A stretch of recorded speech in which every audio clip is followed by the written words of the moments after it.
இப்போ நான் 100 தொகுதியிலையும் வந்து மகளிரையும் பொறுப்பாளர்களாக கூடுதலாக போட போகிறோம். இப்போ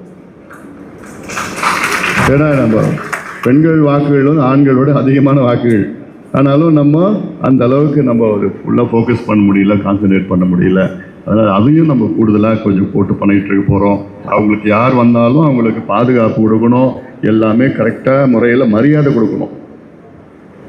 நான் மாவட்ட செயலாளர் சொல்கிறது, நம்மளுடைய மகளிர் பொறுப்பாளர் நிர்வாகிகள் யார் வந்தாலும் உங்கள் தொகுதிக்கு வந்தாலும் யார் நம்ம பொறுப்பாளராக போகிறோனோ முதல்ல அவங்களுக்கு மரியாதை கொடுக்கணும், பாதுகாப்பு கொடுக்கணும், சேஃபான தங்க வச்சு எல்லாம் பண்ணி அவங்களுக்கு வந்து அங்கே போய் பார்த்துட்டு பண்ணணும், அதெல்லாம் செய்யணும்.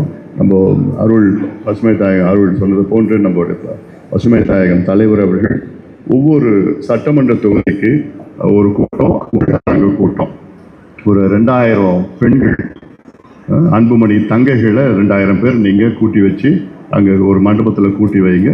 அவங்க வந்து பேசுவாங்க, பேசி அவங்க கூட என்னென்ன பேசணும்னு செயல் திட்டமோ அது என்னென்னா அது ரொம்ப அவசியமானது. இடையில கொஞ்சம் ஒரு தோல்வி வந்துடுச்சு, இடையில ஒரு கேப் ஆகிடுச்சு, அதை நம்ம செய்யணும். ஏன்னா இன்னொரு 3 மாதம் இருக்குது.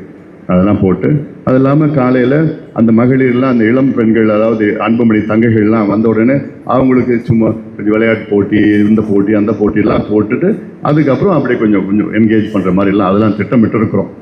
அதுக்கு நீங்கள் மாவட்ட செயலர் எல்லாமே நீங்கள் வேகமாக நீங்கள் அவங்கக்கிட்ட தேதி வாங்கிக்கிங்க. யார் சீக்கிரமாக அவங்கவுங்க பார்த்துக்குங்க, அவங்க தேதி கொடுத்துடுவாங்க, சீக்கிரமாக கொடுத்துடுவாங்க. அதனால் வேகமாக அதையும் நீங்கள் ஒரு பக்கம் நீங்கள் அது பண்ணணும். ஏன்னா மகளிர் நம்ம மகளிரை நம்ம பேசணும், வரணும், போகணும் எல்லாம் இருக்குது.